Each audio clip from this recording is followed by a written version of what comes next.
White boy. Billy the boy. Tennessee Walls. White boy. Give me a ride to heaven, baby. Oh, somebody will.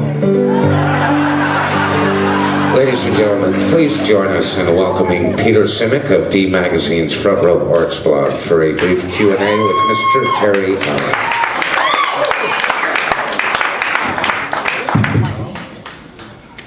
Great stuff, man. You started off telling us about how there's nothing good to remember about growing up in Lubbock until you got your first car, but you're... No, I didn't say that. All right. I said there was no reason to have a memory. No reason to have a memory.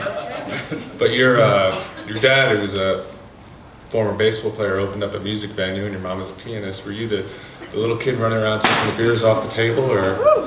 I mean, there's got to be some memories in that scene. Yeah, my dad was a ball player, played with the old St. Louis Browns, and he was 60 when I was born, so he wasn't playing ball anymore.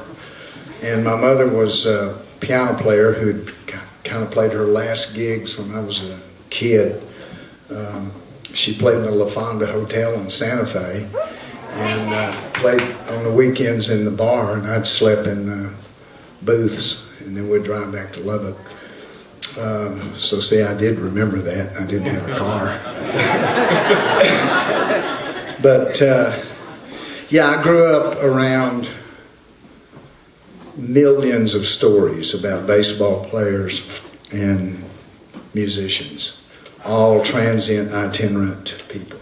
And I think both of my parents were epic bullshitters. And I was the only child, so all that bullshit piled right on me. Then you get your car, you drive to LA, and you end up in the art scene out there, and you kind of take a turn away from the whole music thing, and you're doing art. I mean, was there... No, I didn't take a turn away. I've always... one of the first things I did actually when in LA was get a band. We had a band called the Blackwall Blues Quintet, and it was mostly a blues band, kind of covering Muddy Waters stuff and Howlin' Wolf. But music was in the '60s. Those of you that remember it, music was one of the most volatile forms of expression, of any kind of expression, because of the war, because of just the drugs, the whole thing. You know, it was every bit as important in an art school to hear music and play music as it was to make pictures, and it was the same thing. Where did the picture making come from, I guess? I always did it. I always drew pictures. I was expelled from Monterey High School for drawing porno drawings for a quarter on people's notebooks. And then I got expelled for playing in an assembly, playing a song I wrote called The Roman Orgy when I tried out with a Bo Diddley song. And so it's interesting that the two things that I kind of got in the most trouble for and were the things that I ended up doing.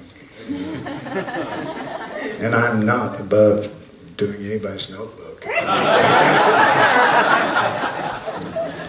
A lot of your work, your artwork, I'm thinking of trees in San Diego, Tennessee Leaf. I mean, there's a guy from Lubbock who would land where there aren't any trees. Is that part of why that sort of medium attracts you on a level? It could be.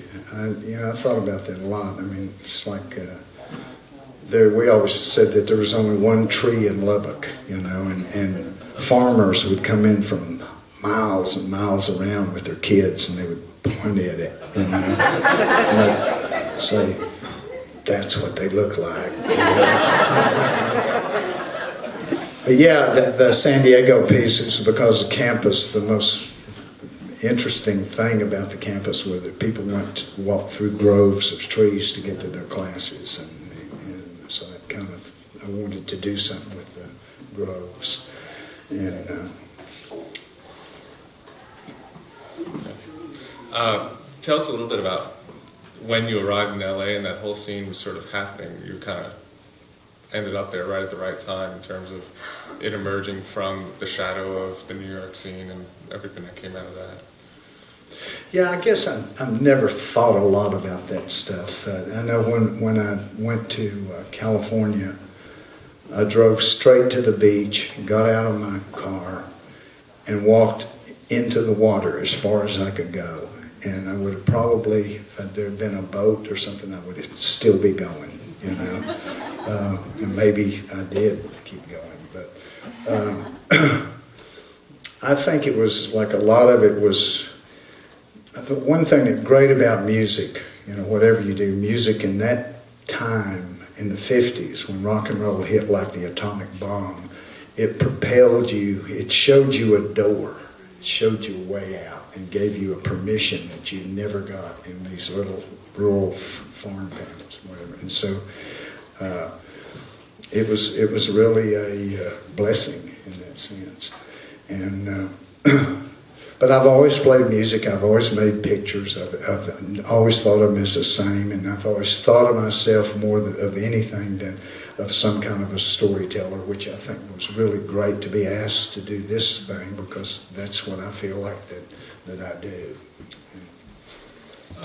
What sort of, you were talking earlier about driving down the highway in New Mexico and seeing that blood delivery truck, Yeah. and that sort of has a narrative to it and spurs a song. What kind of, are those similar type moments for visual art things, or Yeah, what I skews you to say which? I think they're so linked as far as visual, like songs are, they're all like movies. They're like little movies. A song, I think, you know, it tells a story, but it's very condensed into one thing. And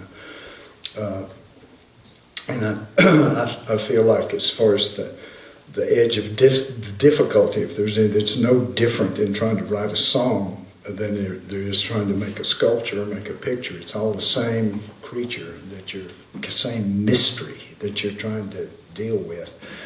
And as I've written probably 3/4 of the songs I've written just like that on the road, and looking out a windshield, and either, you know, like monotony and boredom. Boredom's really the mother of invention, you know? And certainly was in Lubbock.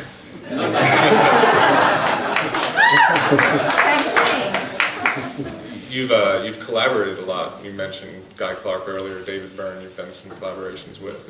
Is that process different in terms of? Yeah, it's real different. I haven't done it a lot. It's difficult to me too. There's just few people that you kind of feel good about, and I think that's about trust, because anytime you write a song, you have to be willing to be an epic dumbass, and to do that in front of another person, you have to trust them, and they have to trust you, and that's kind of where songs come from, I think, when they're co-written.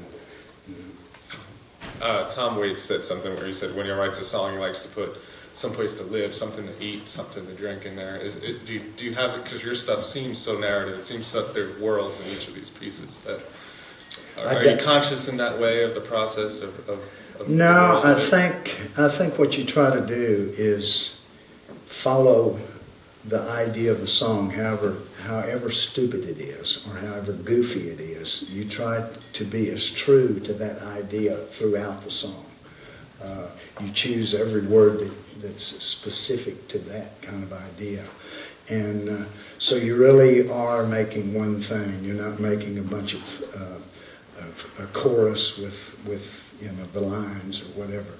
You're making one thing that's going to be present and come at you or come out of you, whatever. So I think that to me is what a good song does. Like Lou Reed does that exceptionally well. So does Paul Simon, and they're radically different from one another.